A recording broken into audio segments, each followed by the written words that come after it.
Boa noite! Operação de risco. Se existe uma área da economia que tem prosperado no governo Bolsonaro, é a dos golpes financeiros online. Todo dia parece surgir um novo jeito do brasileiro perder dinheiro sem precisar sair do desconforto da sua casa. Tem como tomar golpe com um falso empréstimo consignado, um monte de golpes pelo WhatsApp e também vários por Pix, sendo o mais famoso deles aquele aplicado pelo seu amigo que na hora de dividir a conta fala: paga a minha parte, depois eu te faço um Pix. A verdade é que o brasileiro está cansado de tomar golpe e também está cansado dos bancos, que não ajudam muito a evitar que a gente tome esses golpes. Foi por isso que semana passada todo mundo achou estranho um vídeo gravado pelo CEO do Bradesco, onde ele aparece enaltecendo o Exército e a formação militar que ele recebeu. Servir ao Exército, um lugar onde construí amizades, que faço questão de cultivar até hoje, me ofereceu a chance de entender, a valorizar aquilo que realmente faz diferença em nossa existência. Foi lá que eu aprendi que não se deixa ninguém pelo caminho, que a adversidade, quando encarada com inteligência, vira força e conhecimento, e que, acima de tudo, missão dada é missão cumprida. E o soldado 939 Lázaro continua de prontidão. Nem teve golpe ainda e o cara já tá de prontidão. Só não sabemos pra quê? Pra pintar o meio-fio de branco? É pra abrir uma conta pro Exército no Bradesco Prime? Ou pode ser que ele esteja igual aos militares que colocaram a prótese, sempre de prontidão. De forma indefinida. Depois da repercussão negativa dessa puxação de saco, a assessoria do Bradesco informou que o vídeo foi uma iniciativa pessoal do Otávio. Apesar do vídeo ter a logo do Bradesco, provavelmente ter sido gravado dentro do Bradesco. Bradesco tem que botar uma câmera de segurança para os funcionários não ficarem fazendo vídeo escondido. Terra.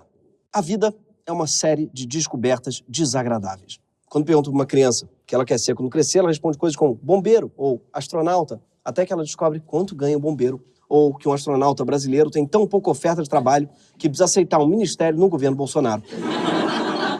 É isso ou vender travesseiro da NASA, que não é da NASA, inclusive, como a gente gosta sempre de frisar. Mas além dessas descobertas, a passagem do tempo também traz algo ainda pior. A percepção de que estamos no último estágio da inexorável marcha do capitalismo rumo ao seu estado ideal de coisas, que é a volta ao feudalismo. Em breve, os poucos ricos vão viver em latifúndios cercados por muralhas e a grande massa de miseráveis vai ficar espremida em terras que também pertencem aos ricos. Sim, qualquer pessoa que andou pesquisando preços de apartamentos no quinto andar se deparou com apartamentos que parecem estar localizados no quinto andar do inferno de Dante. Sem falar no Zap Imóveis, que tem esse nome provavelmente porque te entristece mais que o grupo de Zap da família. No Rio de Janeiro, por exemplo, com o valor integral do Auxílio Brasil, dá para você alugar um belo cativeiro de sequestro. Com o salário integral de um professor da rede pública, você consegue um lugar cinematográfico, no sentido que dá para filmar um remake de Jogos Mortais. Agora, com a remuneração de um músico de orquestra, por exemplo, você consegue dormir num armário de material de limpeza. Todas as imagens são reais, tá? São tiradas da página do Facebook, que recolhe os piores anúncios imobiliários de aplicativo. É a página chamada Não Acredito Que Não É Cativeiro. A verdade é que, para a imensa maioria dos brasileiros, o sonho da casa própria hoje virou o delírio da casa própria. Para muitos, até, o sonho do apartamento alugado parece distante. Ou, pelo menos, o apartamento alugado próprio, que a pessoa não precise dividir com uma comunidade inteira. Alguém ainda vai descobrir uma correlação entre a alta dos aluguéis e o crescimento do poliamor. Sim, que as pessoas falam: essa nova geração só quer saber de suruba. Não existiria se essa nova geração não precisasse dividir banheiro. Qualquer jovem trocaria a poligamia pelo sonho da privada própria.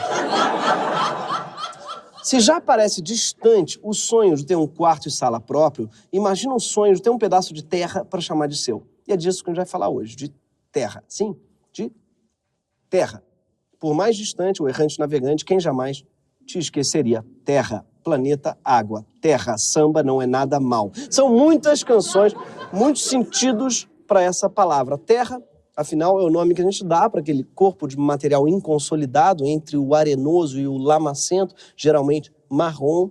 E o curioso é que ele tem mais ou menos a mesma cor do cocô, e isso não é inteiramente coincidência, porque a terra é, basicamente, o fruto da decomposição, não só do cocô, mas de tudo que é orgânico, das folhas aos defuntos, misturados também com minerais que se soltaram das rochas. Sim, é uma espécie de purê de podridão, um sarapatel de nojeiras, ou simplesmente um sarapatel. Mas é na terra que é possível fazer uma série de cultivos como esse daqui. Além de se adaptar bem ao clima tropical e reproduzir rapidamente, ela costuma ficar assim, bem encorpada. Isca ideal para os pescadores. Dá até para lucrar um pouco mais. Em períodos de baixa produtividade, como agora, o quilo dessa minhoca tem sido vendido a R$ 25. Sim, até o quilo de minhoca está um assalto no Brasil. Ou seja, quando você for comer um hambúrguer no McDonald's, desconfie. Eles podem estar te servindo outros anelídeos mais baratos. E dá para entender o nojo de minhoca, né? Até as canções sobre minhocas são nojentas. Afinal, depois que a minhoca não dá o beijo, o minhoco faz o quê? Diz que vai roubar. E rouba o quê? Um beijo do lado errado. Sim. Nós cantamos para crianças no Brasil uma música sobre uma minhoca que, não conseguindo um beijo na boca, rouba um beijo grego. Sim. Porque o outro lado a gente sabe qual é, não é? Inclusive tinha que ser minhoco não beija o meu brioco. Claramente tinha que ser. Você é muito louco, minhoco? Tem outro nome. Tem outro nome para um beijo grego sem consentimento. Um beijo grego roubado. A gente canta uma música para criança sobre um cunilingus anal de minhoca. O famoso cunilídeo. É um absurdo. Voltando à Terra. Quase todos os seres vivos do mundo vivem em cima dela, tiram seu alimento dela, fazem seu abrigo nela. Nossa espécie, no entanto, é a única que manda azulejar. Sim, o ser humano é o único ser vivo que, se a rua fosse dele, ele mandava ladrilhar. Inclusive, eu, quando criança, mandava ela brilhar, que faz muito mais sentido. Acho que todo mundo cantava assim. Mas outra música que não faz o menor sentido a gente cantar pra criança, porque ladrilhar é muito ruim. Tanta coisa pra fazer com a rua, iluminar, fazer calçada, ponto de ônibus, não, vai ladrilhar e com o quê? Com pedrinha de brilhante. Pra quê? Pra mão passar. Em cima de um monte de pedrinha de brilhante? E se a pessoa tiver de salto, descalça? Quer fuder a pessoa amada? Enche logo a rua de peça de Lego, então, pra fuder com a vida dela? Mas o mais curioso sobre a Terra é que ela é das coisas mais mal repartidas entre os seres humanos. O filósofo John Locke era considerado um dos melhores cabelos do iluminismo, inclusive. Cabelo mara. Não confundir com o John Locke de Lost, que não tinha cabelo nenhum, ironicamente. O Locke original e cabeludo escreveu o grande texto fundamental sobre a propriedade da Terra em 1789. Segundo ele, a Terra, na origem, pertence a quem trabalha nela, a quem mantém ela produtiva. O Locke era cristão e partia do princípio de que quem nos deu a Terra foi Deus. Sim, antigamente Deus dava terra, não apenas carro usado. Hoje em dia ele está focando muito no Chevette, hoje em dia. Antigamente dava mais terra, coisa assim. Eu imagino, inclusive, o sítio do Locke deve ter uma plaquinha, foi Deus que me deu. Mas, enfim, pro Locke, pro sujeito poder pegar uma parte dessa terra, que é de todo mundo, e dizer que é dele, ele precisa trabalhar sobre ela. E essa visão é uma mudança radical, por exemplo, em relação ao conceito de propriedade definido lá na Antiguidade pelos romanos. Foram os primeiros a legislar sobre o tema. Eles diziam que tinham usos, como o nome diz, é o direito de usar um bem, fructus, que é o direito de fruir do bem, ou seja, colher seus frutos, e abusos, que é o direito de estragá-lo. Sim, os romanos falavam a língua do mussum. Usos, abusos. Os aquedutos do Cláudio no Vesúvios eles eram grandes, falavam fluente em mussum. Enfim, para os romanos, se você não tiver o direito de estragar um bem, você não tem a posse, no sentido romano da coisa. Você só tem o usufruto. Daí vem a palavra usufruto, inclusive. Já Locke acreditava num caminho diferente. Sim, já que a Terra pertence, em última instância, a Deus, nós só temos o direito de usufruir dela, não de estragá-la. Deus nos deu a terra igual nossa mãe nos dava um bife de fígado. Nossa posse do bife não nos dava o direito de jogá-lo pela janela ou entregá-lo para o cachorro. Mas, vou te dar um spoiler, o programa não foi isso que aconteceu aqui no Brasil. A ocupação do território aqui não foi exatamente do jeito que o Locke imaginou. Ou, como disse Arnaldo Batista, você está pensando que eu sou Locke? Não. A enorme maioria das terras foram entregues a quem nunca nem cogitou trabalhar nelas. Na origem, o típico sujeito que recebeu terra no Brasil é um aristocrata que nunca tinha pegado numa enxada com as famosas capitanias hereditárias. Sim, o Brasil do século XVI, ele foi uma espécie de Serra da Mantiqueira na pandemia. Do dia para a noite chega um monte de herdeiro querendo brincar de fazenda. Sim, porque na pandemia surgiu um novo tipo de gente que é o hipster neo-rural. Qual, inclusive, eu me incluí, né? Nós transformamos a serra numa monocultura de avocado. Tem que falar isso. Trocamos a couve por kale, cachaça por suco verde. Aconteceu esse processo. Só que justiça seja feita. Os neo-rurais do século XVI eram muito piores do que os nossos, até porque o sítio deles era do tamanho da Ucrânia. Na época, grande parte do território brasileiro foi cedido pela coroa a umas poucas figuras da aristocracia e da burguesia portuguesa. O trato é que eles poderiam usufruir da terra em troca de ocupá-las e produzir nelas, num modelo conhecido como capitanias hereditárias, porque seriam passadas de geração em geração eternamente. Para facilitar essa ocupação, o capitão podia dar parte dessa terra para os seus parças, num sistema conhecido como seis-marias. E não, essa palavra não diz respeito a seis-marias específicas. Tampouco é aquilo que você vê quando está bêbado e olha para o céu à noite. Isso daí são três Marias duplicadas que está bêbado. A palavra seis-maria vem de sesma, ou sexta parte, porque os donos eram obrigados a dar um sexto do que eles escolhiam para a coroa portuguesa. Ou seja, era tipo um dízimo, só que bem mais difícil de calcular, porque o resultado era uma dízima periódica. E não, o ato de doar um sexto da colheita não era conhecido como sextar. Isso é outra coisa. Só que o modelo das capitanias, como você deve saber, foi um puta case de fracasso. Alguns donatários nem chegaram a vir para o Brasil ver a terra que eles tinham ganhado. Olha o desprezo. O cara ganha um país e não vai nem buscar. Ai, gente, é que eu não vou ter nem onde guardar isso. É mesmo? Eu já tenho outro, não combina direito com minha mobília. É fora de mão pra caramba pra mim esse Brasil. O fato da ocupação colonial da terra no Brasil ter começado dessa forma arbitrária, colocando enormes pedaços de terra na mão de pouquíssimas pessoas, segue sendo um problema até hoje. Não à toa, o Brasil é um dos países mais desiguais do mundo em termos de divisão da terra. 1% dos proprietários agrícolas do Brasil ocupam cerca de metade do território do país. E a maioria com monoculturas, que são plantações de uma espécie só.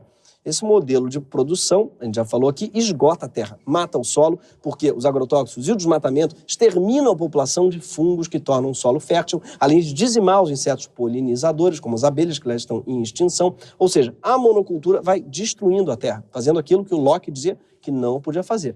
E como diz o Planet Hemp, monocultura é a maior sequela. Quer dizer, fácil falar mal de monocultura, né, Planet Hemp? Quando todas as músicas falam sobre a mesma planta. Eu não encontrei nenhuma música do Planet Hemp dizendo eu canto assim porque eu fumo Bertalha. Não tem. Hipocrisia. Mas a monocultura, mesmo que predatória, ainda é um tipo de uso da terra em que existe alguma produção. O pior mesmo é que no Brasil ainda existe uma cacetada de latifúndio improdutivo. Cerca de metade das grandes propriedades de terra estão nessa categoria. Grandes extensões que não cumprem nenhuma função social, não produzem nada que valha alguma coisa. Faz muito tempo que todo mundo sabe que isso é um problema.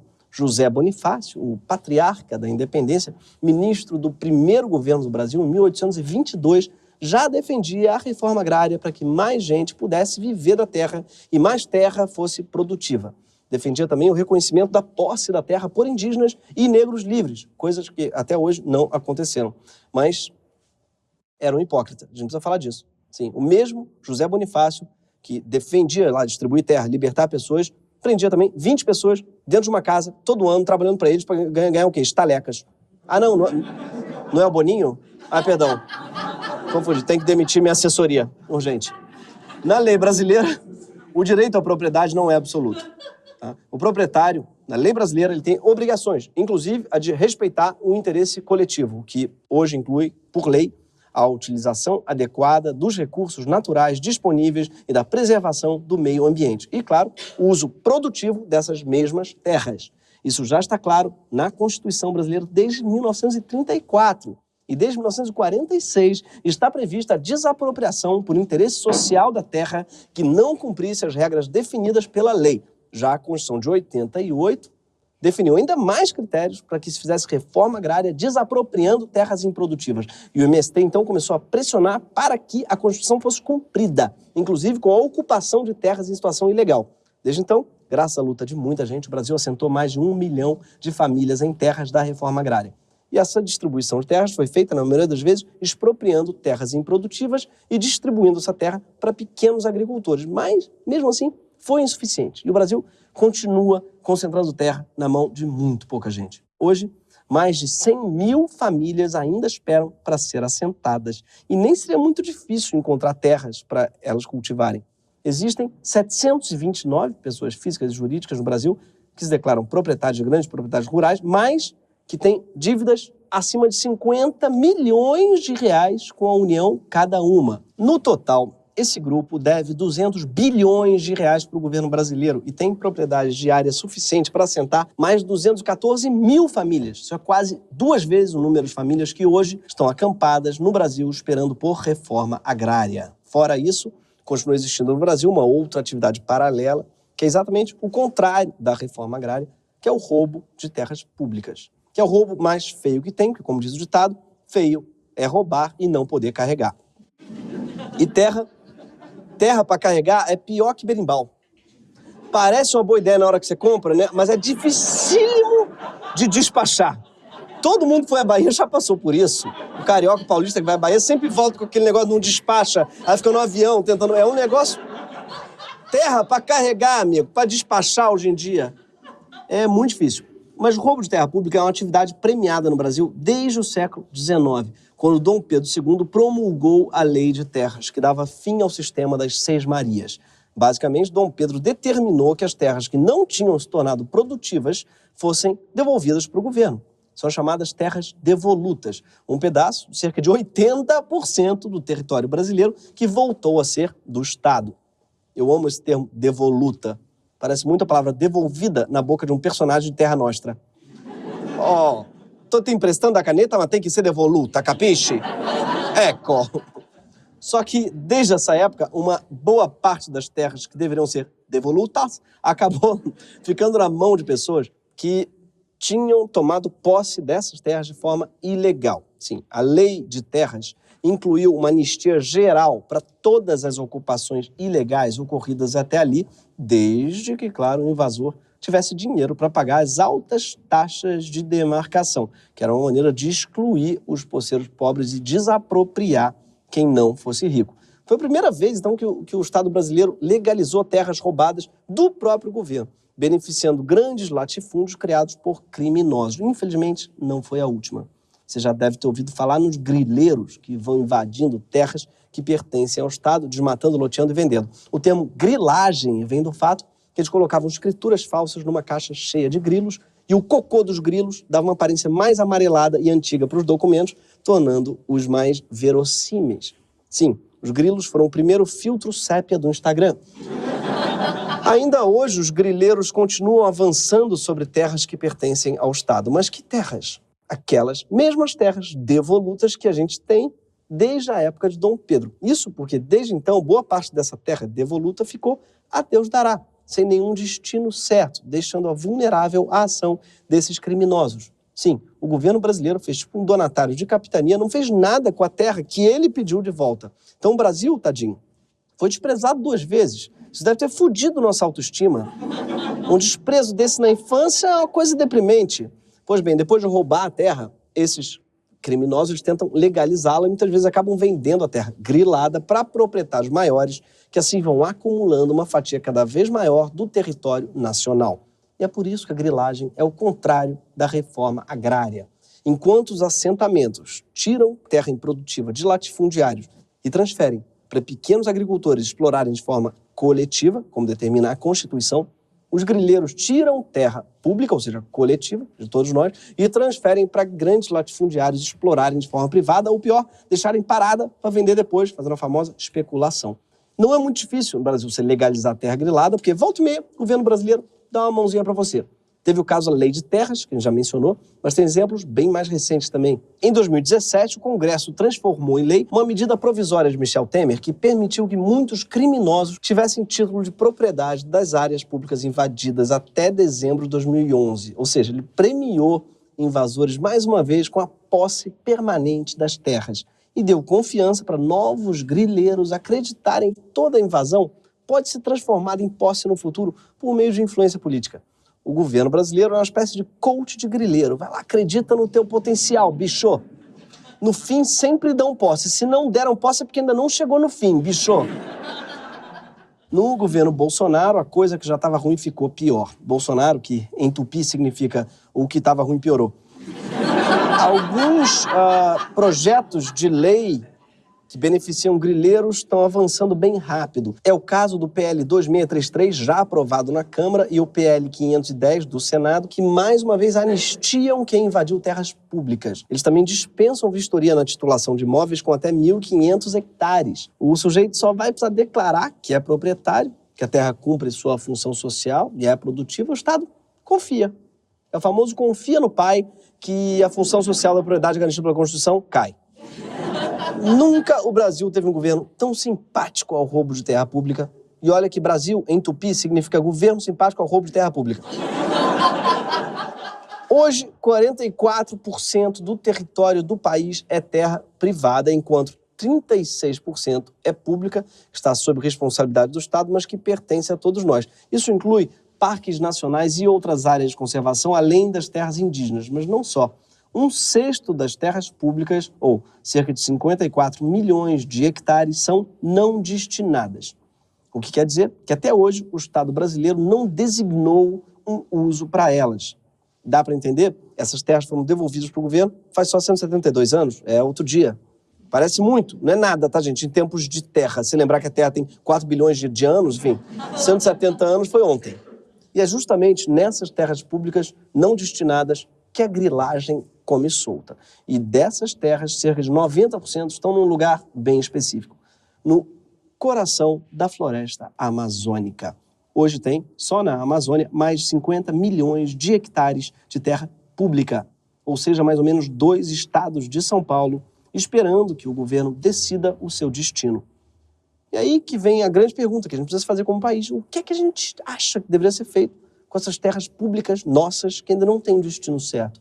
E mais especificamente, o que fazer com essas terras públicas que têm floresta em cima?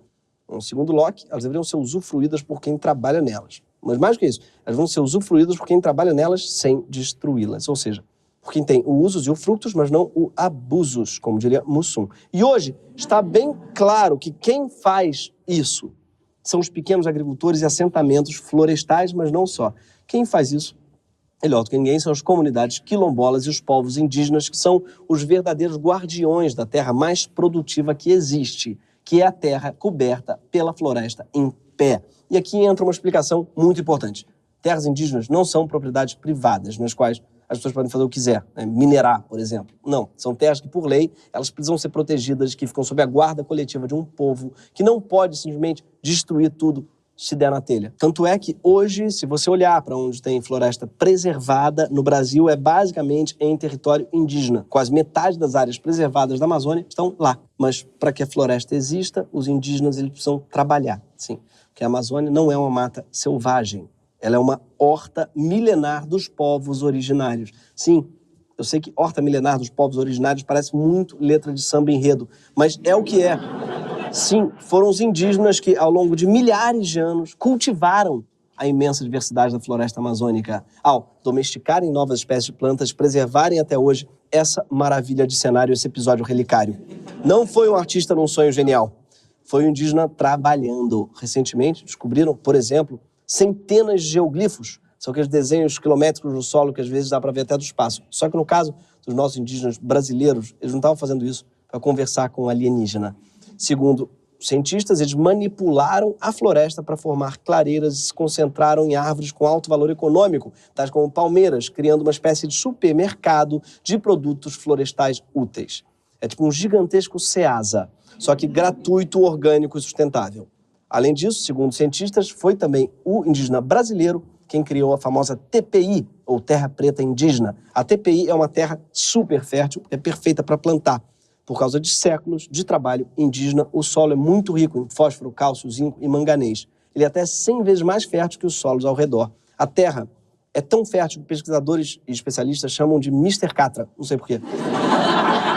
Mas tem gente que acha que é uma mera coincidência que parte da terra mais fértil do Brasil esteja em área de floresta. É gente como Assuero Veronês, um mega pecuarista do Acre, que já foi presidente da Confederação da Agricultura e Pecuária do Brasil. Assuero tem no currículo, entre uma condenação por exploração sexual de adolescentes e outros escândalos, a destruição dos geoglifos milenares feitos pelos povos indígenas. Sim, alguém na fazenda dele passou o trator por cima para plantar milho. Ele fez por Dória com grafite, só que a diferença é que o grafite em questão tinha 2000 anos. E ele ainda deu essa declaração aqui sobre a floresta amazônica. O que o Acre tem são as melhores terras do Brasil. Só que essa terra tem um problema, tem uma floresta em cima. E é problema a floresta, porque a floresta não dá retorno econômico. Na verdade, o maior problema dessa terra é que tem gente como esse cara em cima dela, quando ele poderia estar debaixo dela, adubando. Assuero comete um enorme equívoco, que é achar que a floresta de pé não dá dinheiro. Dá dinheiro para ele, inclusive, porque é a floresta que presta uma série de serviços fundamentais ao país, com impacto econômico inegável, sobretudo para o agronegócio. É a transpiração das árvores amazônicas que bombeiam a umidade do oceano para cima do resto do Brasil inteiro. Sim, é por causa da floresta que basicamente chove em boa parte do país. E sem chuva, claro, não tem produção agrícola, além de não ter água para beber, nem para fazer energia nas nossas hidrelétricas. Além disso, terras de agricultura ao lado de áreas preservadas produzem mais e melhor, por causa do efeito no clima e da presença de insetos polinizadores. Sem falar no sequestro de carbono, um serviço ambiental tão precioso que já existe um mercado multibilionário em torno dele, do qual o Brasil poderia se beneficiar cada vez mais se, ao invés de destruir a floresta, a gente a preservasse e reflorestasse áreas desmatadas. Hoje, está muito claro que a melhor maneira de proteger o agro brasileiro, inclusive, e todos os cidadãos desse país, é garantindo que a terra pública do Brasil, em especial a grande massa de terra coberta por floresta, continue pública, seja usufruída por quem a protege. Quilombolas, pequenos produtores agroecológicos e povos indígenas. Só que, além do Assuero Veronês, tem pelo menos uma pessoa que discorda disso. Aqui apenas são as reservas indígenas no Brasil, né? Onde tem uma reserva indígena, tem uma riqueza embaixo dela. Temos que mudar isso daí. Nós já temos 14% demarcado com terra indígena, passar para 28%, acaba o agronegócio, acaba a segurança alimentar. Por que isso? Nós temos no Brasil o equivalente à região sudeste demarcada como terra indígena. Nós teremos, além da região sudeste, uma área equivalente à região sul demarcada como terra indígena. E pela localização geográfica dessas áreas, teremos mais uma área tamanho do estado de São Paulo inviabilizada para o agronegócio. Acabou! Acabou, porra! Não sei se vocês viram a legenda, mas ele estava num evento supermercadista. Isso, primeiro, isso existe, sim. E isso mostra bem a obsessão de Bolsonaro. Ele vai falar para um monte de dono do supermercado sobre demarcação de terra indígena. Ninguém nem perguntou, certamente. Mas do Hebraica ao Carrefour, ele está sempre falando de demarcação. Como se os indígenas tivessem demarcação com ele. É a obsessão. É o blow in the wind do Suplicy dele. A questão indígena tem um latifúndio na cabeça dele, que, aliás, poderia ser classificada como mais uma terra improdutiva.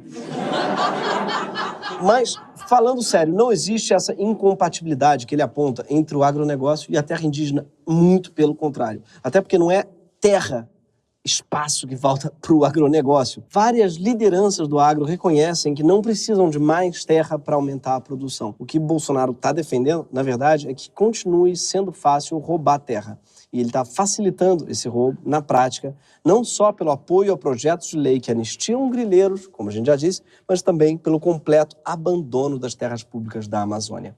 E aqui vale lembrar que foi dentro de um território indígena, sob ameaça de garimpeiros, grileiros e traficantes que desapareceram essa semana o jornalista britânico Dom Phillips e o indigenista Bruno Pereira, que tinha sido exonerado de um cargo de chefia na FUNAI, na gestão do ex-ministro da Justiça Sérgio Moro, supostamente por pressão dos ruralistas.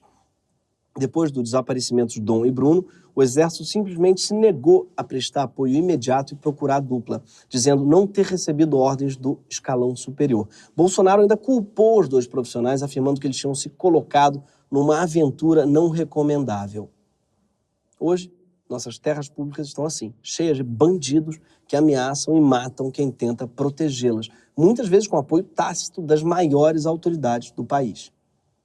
Mas a gente pode fazer alguma coisa para mudar isso, além de urrar em posição fetal. Dá para fazer exatamente aquilo que alguns políticos fazem quando eles querem desmatar mais ou facilitar o roubo de terra por grileiros. Propor uma lei nova. Só que no nosso caso, seria uma lei justamente para proteger as terras públicas não destinadas. Essas que estão aí, sendo roubadas e destruídas por bandidos. Ano que vem, mais de 100 organizações da sociedade civil vão levar para Brasília um projeto de lei de iniciativa popular que determina que o governo precisa fazer, até 2026, o que ele não fez em 172 anos. Destinar todas as terras públicas do Brasil para unidades de conservação, incluindo parques, terras indígenas, quilombolas e assentamentos florestais. Sim, a gente sabe que o governo é procrastinador. Ele só vai fazer o que precisa ser feito se tiver um prazo apertado. Só que tem um detalhe. Segundo a Constituição, para apresentar um projeto de lei de iniciativa popular, é preciso coletar assinaturas físicas. Sim, assinaturas presenciais, com caneta e papel, como faziam os fenícios.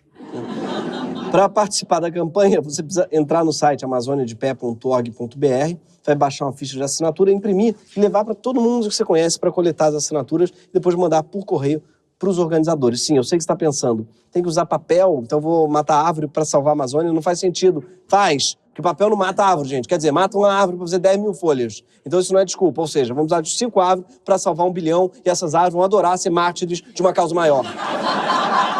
Porque árvores não são igual a você, que só pensam nelas. E sim, para juntar assinaturas, você vai ter que falar com outras pessoas ao vivo. Isso é verdade. Você vai ter que apelar para essa forma de comunicação arcaica que você já tinha abandonado antes mesmo da pandemia, vamos ser sinceros. Pensa nisso como uma espécie de rede social ao vivo. Dependendo da sua abordagem, pode até ser um Tinder. Essa campanha é para colocar em votação no Congresso um projeto de lei de iniciativa popular. E é óbvio que não ia ser fácil para o povo aprovar projetos de lei. É feito para ser difícil, quase impossível. Por isso, a regra diz que é necessário coletar as assinaturas físicas de 1% de todos os eleitores do Brasil. Parece fácil, 1%, gente, não é nada. Só que tem eleitor pra caralho. A gente precisa de quase 1,5 milhão de assinaturas em pedaços de papel. Mas não ache que é impossível.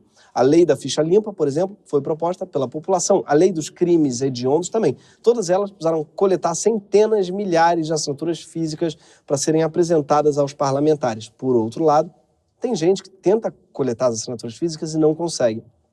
Bolsonaro, por exemplo, tentou fundar um partido, o Aliança pelo Brasil, e não conseguiu. Porque só reuniu 1/3 do número de assinaturas necessário. Sim, ele acha que ganha no Datapovo. No Datafolha não, no Datapovo eu ganho. Não conseguiu um Datapovo suficiente de fundar um partido. As pessoas não quiseram assinar um papel vindo dele. Eu falei assim, eu não sei não, vai que ele quer que eu passe os bens para ele. E olha, que era bem menos assinatura que ele precisava. Porque sim, no Brasil é mais fácil criar um partido do que apresentar um PL de iniciativa popular. Ou seja, se a sociedade conseguir juntar 1,5 milhão de assinaturas, significa que a gente vai ter feito algo que nem o presidente conseguiu. Tá, parece pouco assim, né? Porque ele não consegue fazer muita coisa. Mas não é, é muita coisa. E pensa bem, você deixar o Bolsonaro puto, contribuir para a reforma agrária e ainda salvar a Amazônia é o que os americanos chamam de situação ganha-ganha. Por isso, mostre que você não é tão procrastinador quanto o Estado brasileiro. Assim que você sair daqui, vai lá no amazoniadepé.org.br, imprime sua fichinha e mostra para o Bolsonaro quem é o verdadeiro Datapovo. Esse foi o Greg News. Até já! Assina, Amazônia de Pé. Imprime, leva para todo mundo, Amazônia de Pé.